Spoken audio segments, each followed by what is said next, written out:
শিক্ষাটা হলো একটাই জিনিস যে আমাদের মাদ্রাসা একাডেমি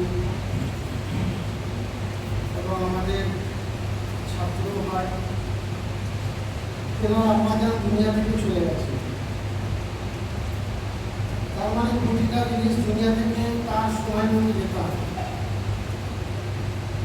সেই শিক্ষাটা হলো এই যে আজকে আমরা দুনিয়ায় এখানে আছি, যে কাজের জন্য আল্লাহ আমাদেরকে চয়ন করেছেন সেই কাজটা আমরা তার মতো করতে পারছি কিনা সেটা দেখতে হবে এবং আমাদেরকে ভাবতে হবে যে আমাকে একদিন না একদিন সময় দুনিয়া আসবে, আমাদেরকে দিতে হবে।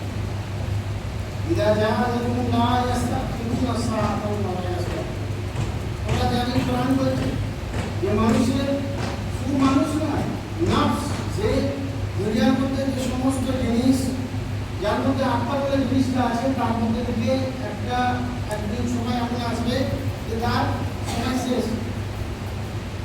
আজরাইল আলাইহিস সালাম সে রূপকে পর্দা করার জন্য আসবে।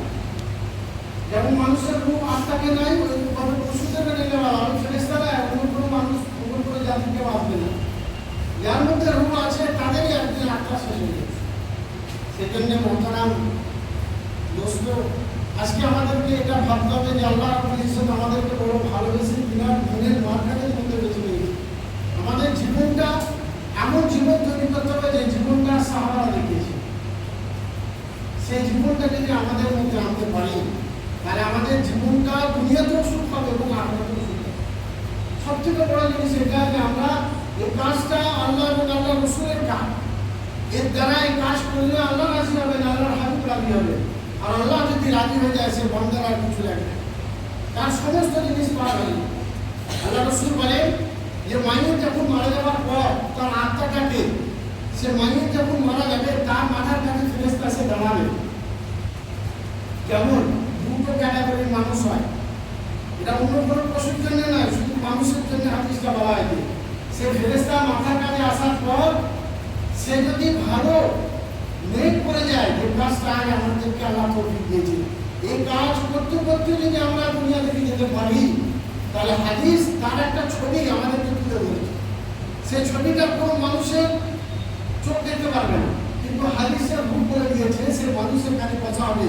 তার আগে ফেরেশতার দল আসবে, যদি ভালো মানুষ হয় সামনে এসে দাঁড়াবে, স্বাগত জানাবে তার জন্য। যেমন কোনো মানুষ, সম্মানীয় মানুষ আমাদের কাছে এলে সে ছাত্রদেরকে আমরা আগে বলি তার সম্মান থাকবে।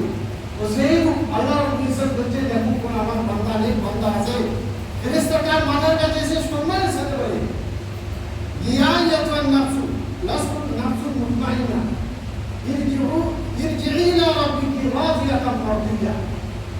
সেই রূহটাকে লক্ষ্য করে সে বলবে যে হে নফস মুতমাইন, তুই বেরিয়ে আরাম করবে। কেমন করবে?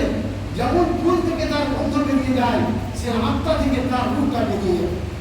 এত সুন্দর সুগন্ধিত যুক্ত একটা রুমাল, সেই রুমালের মধ্যে তার আত্মাটাকে মোড়া হবে। মোড়ার পর আল্লাহ রাব্বুল ইজ্জত বলছেন যে 7 আসমান পার করা, 7 আসমান পার করার পর আরশ আজিমে যাবে।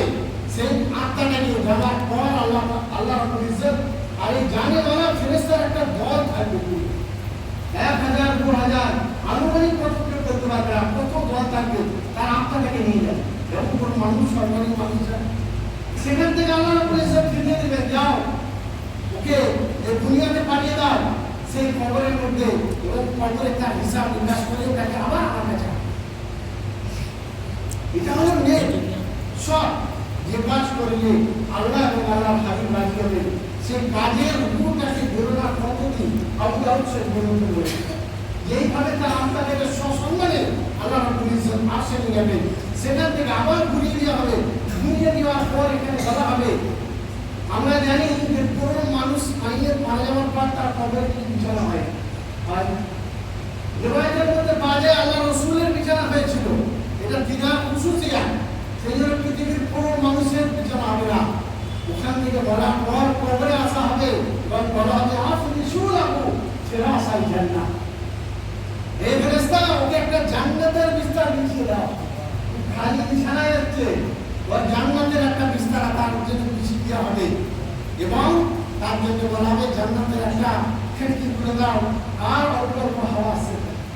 তাদের জন্য হবে এটা যারা ইন্নাল্লাযীনা আমানু ওয়া আমিলুস সালিহাত, দুটো কাজ করবে। ঈমান আনার পর চুপচাপ হাত দেবে বসে থাকবে না, ঈমান আনার পর আল্লাহ এবং আল্লাহর রাসূলের কাফারা অনুযায়ী যে কাজ করবে তার কবরের পরিস্থিতি বড় আনন্দের তার কবর হবে। সেই জন্য মুমিন মানুষরা মরকে ভয় করে না, এটা মুমিনদের লক্ষণ যে তারা মরাকে কোনোদিন ভয় করবে। কেন?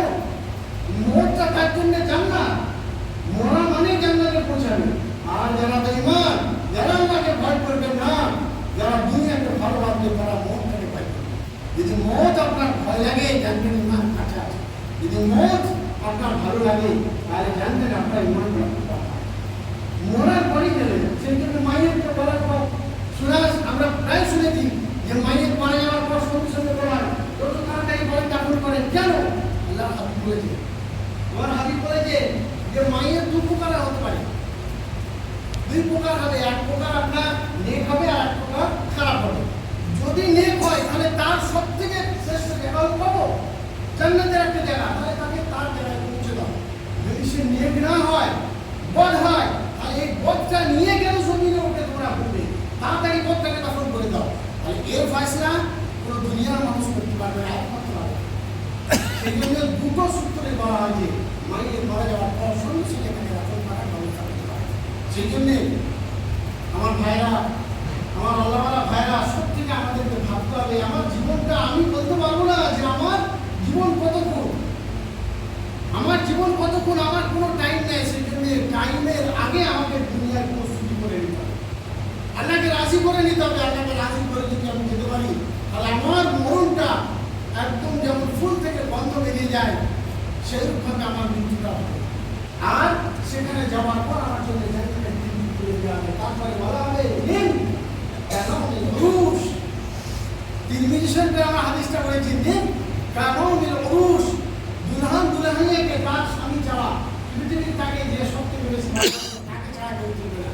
সেই বান্দার সবাই জবাব কমপ্লিট করার পর সব কিছু করে দেওয়া হবে, খবরটাকে তার লম্বা করে দেওয়া হবে। দেওয়ার পর তাকে বলা হবে সে বড়